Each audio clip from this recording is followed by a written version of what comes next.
You know, when you think about sports injuries, your mind probably jumps to the big dramatic stuff, right? A snapped bone, a torn ACL.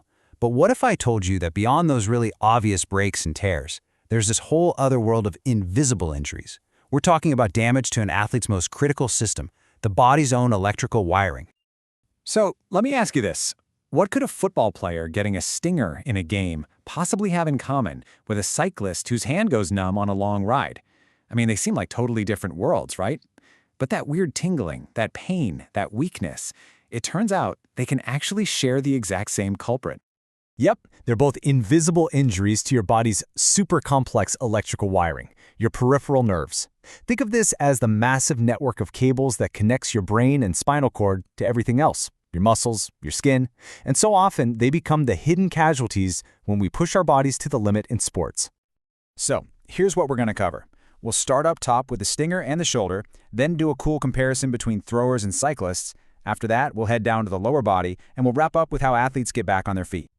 All right, let's kick things off with the stinger in the shoulder, where nerves are constantly under pressure. You've probably heard of this one, the burner or stinger. It's that awful sharp electric shock feeling that just zaps down one arm after a big hit. Now, the technical term is a real mouthful, but all it really means is that that big bundle of nerves running from your neck into your arm just got seriously irritated, either stretched or squished. And just how common is it? Get this, a whopping 65% of college football players will get a stinger at some point in their career. And honestly, that number is probably way higher. A lot of the time, the symptoms fade pretty fast. And you know how it is, athletes feel that pressure to just shake it off and get back out there. So yeah, this happens a lot. So how does this actually happen? Well, there are basically three ways. First up, we've got a direct blow. Just look at the diagram. Imagine a helmet smacking an athlete right in that spot above the collarbone. That force can just directly crush that bundle of nerves. Okay, mechanism number 2. This one is a traction or a stretching injury. Picture this. The head gets forced one way while the shoulder gets yanked to the other. What happens? It puts a massive stretch on those nerves. Think of that like pulling a rubber band until it's about to snap. This is your classic tackling injury, right here. And then there's the third way, which is kind of the opposite. Here, the head is forced backward and towards the injured shoulder. So instead of stretching the nerves, this motion actually pinches the nerve roots right where they come out of the spine. It's like slamming a door on a cable. Okay, so that covers the sudden stinger-type injuries. But it's not just about big hits. The shoulder itself, it's our most mobile joint, which is awesome for overhead athletes like pitchers or volleyball players. But that incredible range of motion, it's a double-edged sword. It creates a ton of opportunities for nerves to get pinched or worn down from all that repetitive stress. And here's a perfect example of what I'm talking about. What you're looking at is an ultrasound image. See that little dark circle the arrow is pointing at? That's a cyst. And it's sitting right on top of a really important nerve in the shoulder. Over time, that constant pressure can literally cause one of the key rotator cuff muscles to just waste away, to atrophy. And the crazy part? Sometimes the athlete doesn't even feel any pain.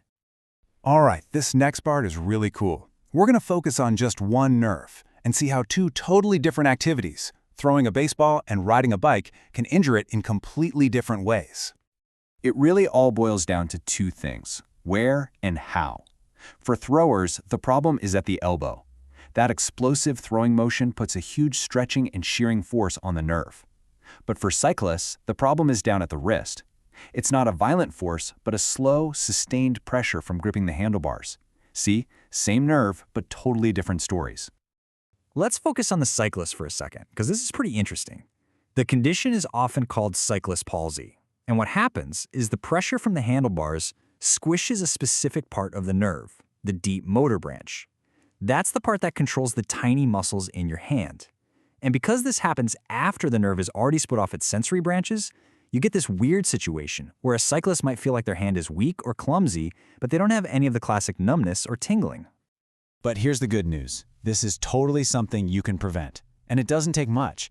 Just simple stuff, like changing your hand position often, maybe not spending so much time way down in the drops, throwing on some padded gloves or extra tape, and, the big one, making sure your bike actually fits you properly. Yeah, that last one is key. Getting a professional bike fit can be a game changer. They can tweak everything, your saddle, your stem, your handlebars, to get your posture just right. The whole goal is to get that pressure off your hands and redistribute your weight back onto your seat and your pedals, where it's supposed to be. Okay, let's head downstairs and talk about the lower body. And down here, we see the whole spectrum of nerve trauma, from really high-impact stuff to those nagging overuse injuries. A full knee dislocation. I mean, that's about as bad as it gets in sports. But what's really shocking is that the damage is almost never just ligaments. Look at these numbers. In 40% of these cases, a nerve gets damaged too. The most common one to get hit is the common fibular nerve. That happens in a full quarter of all knee dislocations, and it can lead to a really serious condition called foot drop. Okay, let's shift gears from that intense trauma to the high repetition side of things. Think about runners, dancers. For them, a big threat is nerve entrapment. This image shows the tarsal tunnel. It's this tight little passageway on the inside of your ankle. A big nerve has to pass through there, and it's a lot like the carpal tunnel in your wrist. If things get swollen or crowded in there, that nerve gets squeezed. And it's not just that one spot. You've also got jogger's foot and something called Baxter's neuropathy. Now that last one is super important to know about. Why? Because it causes heel pain. And what does everyone think of when they hear heel pain? Plantar fasciitis. So it gets misdiagnosed all the time, and the athlete never gets to the real root of the problem, which is the nerve. Okay, so we've talked a lot about how these things happen. The big question is, how do you figure out exactly what's going on? And, how do you fix it? Let's talk about the road to recovery. The gold standard for figuring this stuff out is a test called an electrodiagnostic study. Honestly, the easiest way to think about it is like this. You're calling in an electrician for your body. They use these tiny, safe electrical signals to test your body's wiring and see how the current is flowing. It lets them find exactly where the fault is and how bad it is. Is it just a little fray in the wire, or is the connection completely broken? And once you have that diagnosis, the treatment isn't some cookie-cutter plan. It's what we call a multimodal approach, which is just a fancy way of saying it's completely customized to the athlete. It'll probably start with changing up activities and a lot of physical therapy. But it could also mean using braces, getting ultrasound-guided injections, or even in some cases, surgery to physically free up a nerve that's trapped.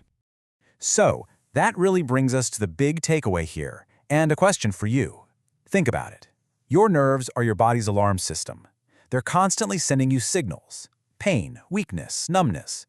Those feelings aren't just annoyances you're supposed to ignore or play through. They are critical pieces of information.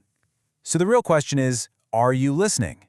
Because paying attention to these invisible injuries is the absolute first step in protecting your body's incredible electrical network.